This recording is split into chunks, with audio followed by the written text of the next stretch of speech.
Today is a new day, new life, new beginning, and new lesson.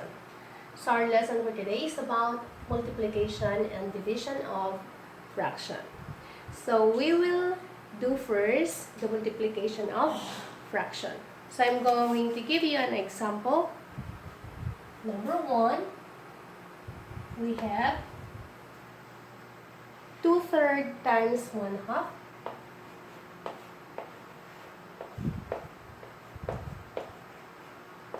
Okay, so to multiply a fraction, we're going to multiply the numerator and the numerator and denominator by denominator. So 2 times 1 is equal to 2 all over 3 times 2 is equal to 6. Okay? Pero kung napapansin niyo 2 and 6 are still divisible by 2. So, anong gagawin natin? I-divide natin both numerator and denominator by 2. Then, 2 divided by 3 is equal to 1. And 6 divided by 2 is equal to 3. So, ang sagot natin dito ay 1/3. Pero, may mas madaling pag-compute dito. Paano? Gagamitin natin ang cancellation method. So, copy 2/3 multiplied by 1/2. Okay. So, ang cancellation method, ganito siya. Ika-cancel natin yung pwedeng i-divide ang numerator and denominator. Paano? Dito, i-compare natin. Compare, i-compare, i-compare. So, ibig sabihin, taas at baba. So, 2 and 3, they don't have common factor. The same 1 and 2, it is already prime number, so wala na rin. 1 and 3, prime number na. So, 2 and 2. So, 2 and 2 are both divisible by 2. So, ika-cancel na natin siya. 2 divided by 2 is equal to 1. 2 divided by 2 is equal to 1. Next, i-proceed na natin sa multiplication. Numerator to numerator. So, 1 times 1 is equal to 1. 3 times 1 is equal to 3. So, para sa atin, mas madali kung gagamitin natin ang cancellation method dahil minsanan na lang siya. Ang sagot natin ay nasa lowest term na siya. Okay? Next, another example. Example number 2. 2 times 1/3. Okay? So, 2 times 1/3. Paano kaya ito? So, yung unang number natin ay whole number at ang pangalawang number natin ay fraction. Kung ganito ang problem, kung whole number siya, gawin lang natin siyang fraction. Paano? Lalagyan lang natin ng 1 sa baba. Okay, next. And then, proceed na tayo sa ginawa natin sa una kanina. So, kung pwedeng may makancel, ika-cancel natin. Wala, wala. So, 1 and 1, kung 1 na siya, automatic hindi na siya pwede i-cancel kasi 1 din ang lalabas. So, 2 and 3, wala din. Kaya, i-multiply na lang natin siya, taas versus taas. 2 times 1 is 2. Next, 1 times 3 is equal to 3. Therefore, our answer is 2/3. Okay. Nakuha? Okay. So, let's proceed to example number 3. Example number 3, we have 1/4 times 4. Okay. 1/4 multiplied by 4. Okay, kanina, nauna ang whole number. At sumunod ang fraction. Ngayon naman ay fraction multiplied by whole number. Anong gagawin natin? Gagawin lang din natin ang ginawa natin kanina. So, ang whole number all over 1 para maging fraction rin is equal to, okay, we can do cancellation method. Gaya ng sinabi ko kanina, kung 1 at 1, hindi na kailangan pang i-cancel. And of course, 4 taas, 4 sa baba, pwede natin i-cancel. 4 divided by 4 is equal to 1. 4 divided by 4 is equal to 1. Then proceed to multiplication. 1 times 1 is equal to 1 all over. 1 times 1 is equal to 1. So 1 divided by 1 is equal to 1. Therefore, our answer is 1. Okay. Next, example number 4. For example number 4, we have 2/5 and 1/4. 2/5 multiplied by 1/4. Okay, fraction to fraction. Again, let's see if merong ika-cancel. 2 and 5, wala. 1 and 4, wala. 1 and 5, they are both prime number, kaya hindi na pwede i-cancel. 2 and 4, meron ba? Meron. They are both divisible by 2. So, 2 divided by 2, 1. 4 divided by 2 is equal to 2. Let's proceed.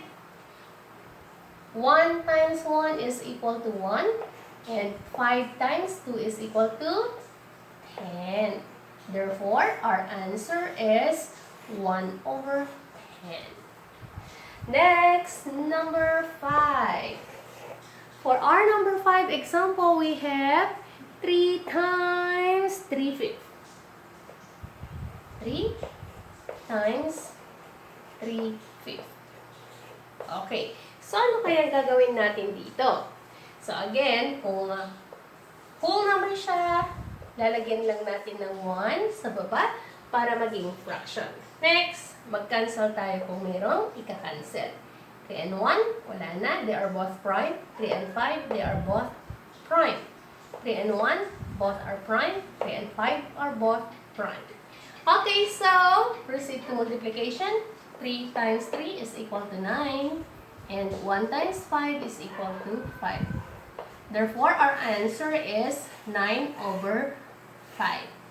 Pero, kung ang answer natin ay improper fraction, pwede natin siyang gawing mixed number. Paano?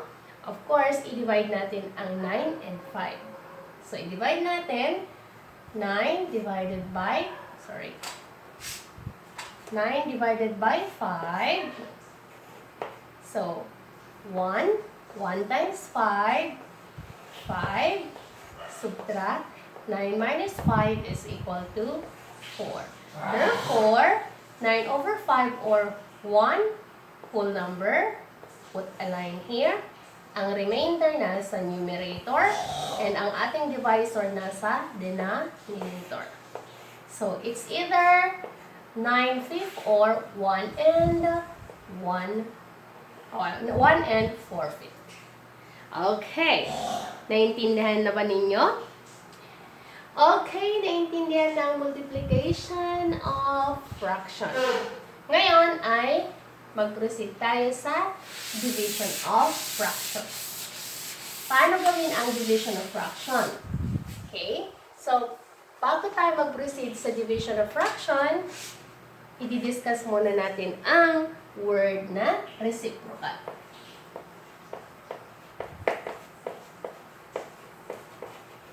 Ano ang ibig sabihin ng word na reciprocal?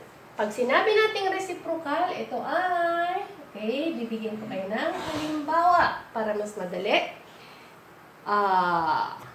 3/4. Okay. Pag sinabi nating 3/4, anong reciprocal ng 3/4? So, reciprocal means kabaliktaran. So, yung ating numerator magiging denominator at ang ating denominator magiging numerator. Yan ang ibig sabihin ng reciprocal. Baliktarin lang natin yung position ng fraction. Ulitin ko, ang reciprocal, ang numerator magiging denominator, ang denominator magiging numerator. Okay? So, more examples. Number 2, we have 5, 6. So, ano ang reciprocal ng 5, 6? We have 6 over 5. Again, this is improper fraction. Pwede itong maging sagot since we're just asking for the reciprocal. Pero kung may choice, walang Wala sa choices ang ganito, pero may improper fraction. So, gagawin natin ang division.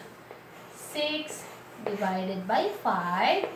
So, meron tayong 1. 1 times 5 is equal to 5. Subtract 6 minus 5 is equal to 1. Therefore, ang whole number natin ay 1. Maglagay ng line.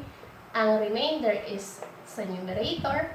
And then 5 is ang ating divisor, which is the denominator. So, either of the two. Okay? Next, number 3. 1 and 3/4. Okay. Kung napapansin ninyo, ito ay mixed number. Ang kinukuha natin ay reciprocal. So, kung ang given ay mixed number, ang unang-una natin gagawin ay gawin muna natin siyang improper fraction. Paano? I-multiply natin ang denominator sa ating whole number, and then add natin ang ating numerator, and then copy the denominator. I'll repeat. So, denominator multiplied by the whole number. So, 4 times 1, we have 4. And then add natin ang numerator. So, 4 plus 3, 7. Over, copy the denominator. Ulitin natin paano nakuha ang 7. Denominator multiplied by the whole number. So, 4 times 1 is 4. Plus 3, which is the numerator. So, 4, 5, 6, 7. So, 7 and then copy the denominator, 4. So, what is the reciprocal of 1 3/4 or 7 over 4 is equal to 4 over 7. Okay. So, I'll give you 2 more examples.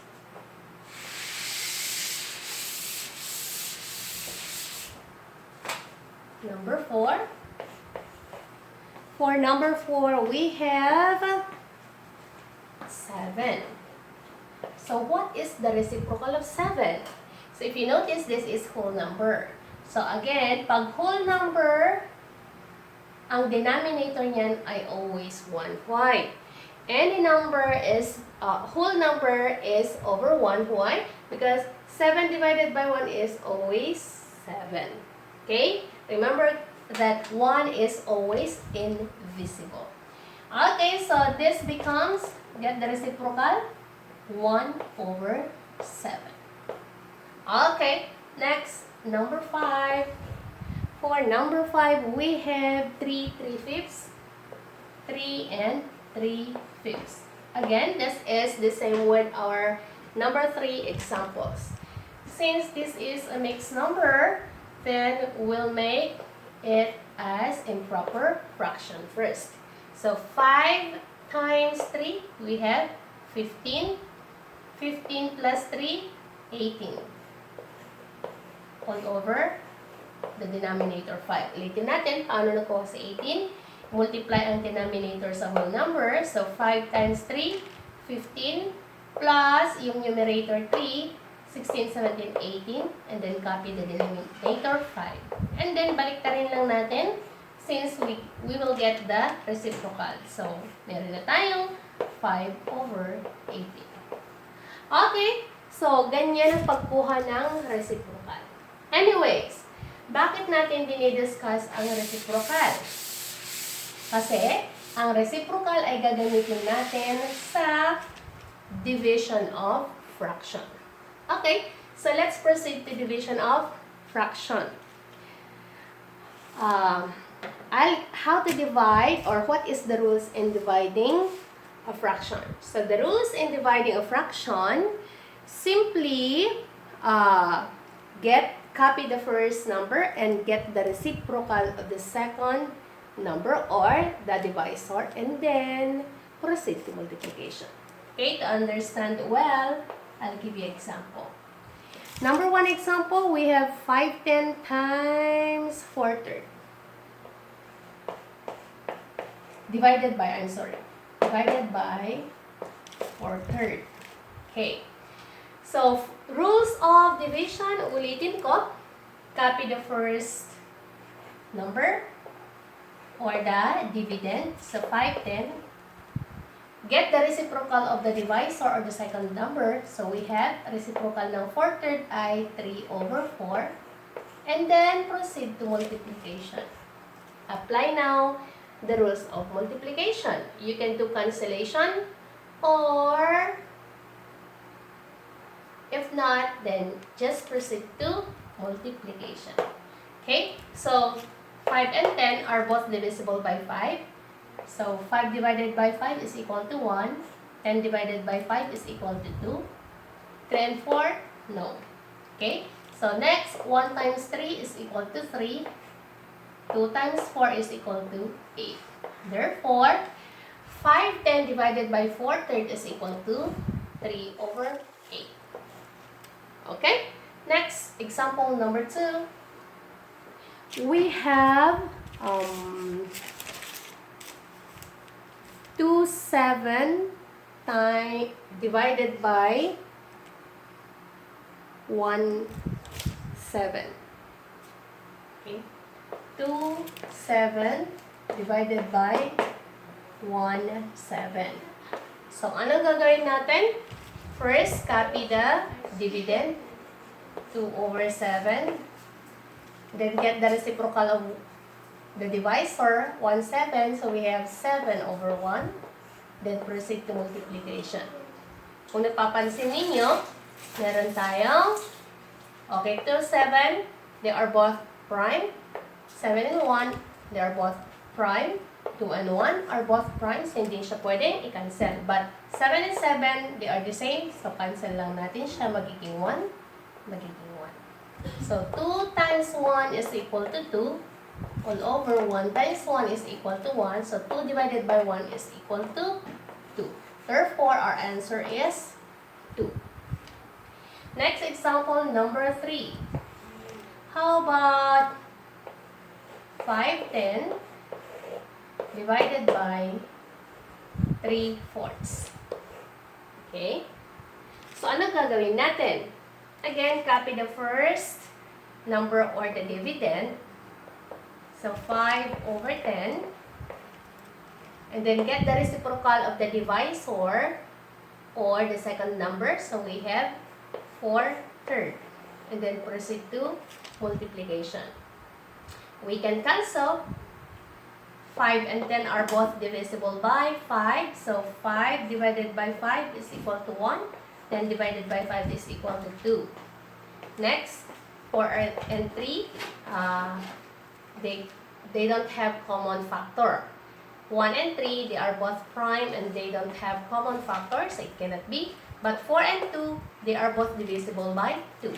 So, 2 divided by 2 is equal to 1. 4 divided by 2 is equal to 2. Next, 1 times 2 is equal to 2. And 1 times 3 is equal to 3. Therefore, the answer is 2/3. If we divide 5/10 divided by 3/4. Okay? Next example.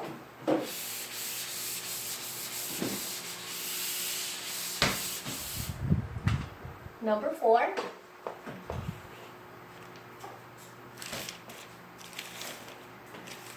So we have 2/1/3 and 1/4 divided by 1/4. Okay, so if you notice, this is mixed number. So we cannot divide this to 1/4 unless gagawin muna natin siyang mixed number. So gawin muna natin siyang mixed number, the same step as we did a while ago. So multiply the denominator with the whole number and then add the numerator. 3 times 2, 6 plus 1, 7. Copy the denominator, 3. Then get the reciprocal of our divisor or second number, magiging 4/1. Then proceed to multiplication. Next, 7 times 4 is equal to 28. All over 3 times 1 is equal to 3. Since it is in proper fraction, so i-divide natin siya. 28 divided by 3. So, 28 divided by 3 is keep counting. 3, 6, 9, 12, 15, 18, 21, 24, 27. So we have 9. So dito siya. 9 times 3, we have 27. Subtract 8 minus 7 is equal to 1. 2 and 2, 0. No need to write. So, how to write this? The whole number is 9. And then put a line. The remainder, I should say, will be the numerator. And the divisor will be our denominator. Okay. So, 2 1/3 divided by 1/4 is equal to 28 over 3 or 9 and 1/3. Next, last example. We have number 5. 9 divided by 2/3. Divided by 2/3. Okay. Again, if you notice, this is whole number. So, anong gagawin natin ulit? Over 1. So, copy the first number or the dividend, 9 over 1. Get the reciprocal of the second number or the divisor. We have 3 halves. Proceed to multiplication. Next, cancellation. If there is a number that we can cancel, no, no. So, no and no. 9 times 3, we have 27. All over 2 times 1 is 2. Again, it is a mixed number, so we'll divide. 27 divided by 2. 2 divided by 2 is 1. 1 times 2 is 2. Subtract 0. Then, bring down 7. 7 times 2 is, divide. 7 divided by 2 is equal to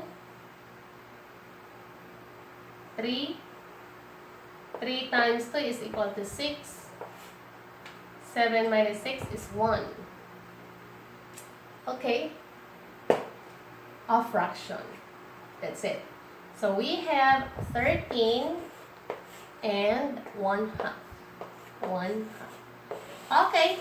So 9 divided by 2/3 is equal to 13 and 1/2. Okay, guys. So, again, this is our lesson for today, multiplication and division of fraction, and of course, including reciprocal. So, let's call it a day. Thank you for watching. I hope you learned something from this video and hope to see you in our next video. Bye!